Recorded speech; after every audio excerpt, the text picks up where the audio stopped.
Le Fonds monétaire international estime que les institutions doivent conjuguer leurs efforts pour venir en aide aux pays africains dans la lutte contre la pandémie du Covid-19.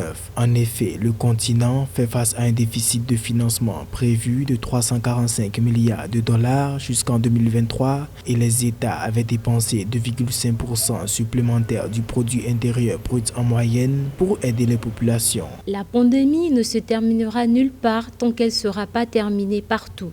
Nous tous, pays et institutions, devons faire plus pour aider l'Afrique à faire face à la prochaine phase de cette crise. Une crise qui n'a pas manqué de plonger les recettes fiscales et les différents secteurs clés, moteurs de la croissance des économies africaines. Malgré les différents ajustements intérieurs, les États africains ont encore besoin de près de 1000 milliards de dollars selon l'institution internationale. Vu l'expérience malheureuse que ces institutions financières ont eue avec des pays africains, ils préfèrent tirer la sonnette d'alarme suffisamment tôt pour aussi de ralentir et de permettre à ces pays de ne pas franchir cette ligne rouge qui ferait que ces pays seront surendettés et ne pourront plus faire face à leurs différentes échéances. Il faut dire qu'on a besoin d'investissement. Des fois, vous êtes dans des pays où malheureusement, les besoins d'investissement sont énormes. Il faut faire du rattrapage parce que les autorités ont laissé pendant des années et des années laisser glisser les infrastructures. Aucune infrastructure sérieuse n'a été faite. Il faut pouvoir venir se remettre à jour pour pouvoir permettre à l'économie justement de décoller. Le coronavirus en Afrique, c'est un bilan approximatif de 43 millions de personnes supplémentaires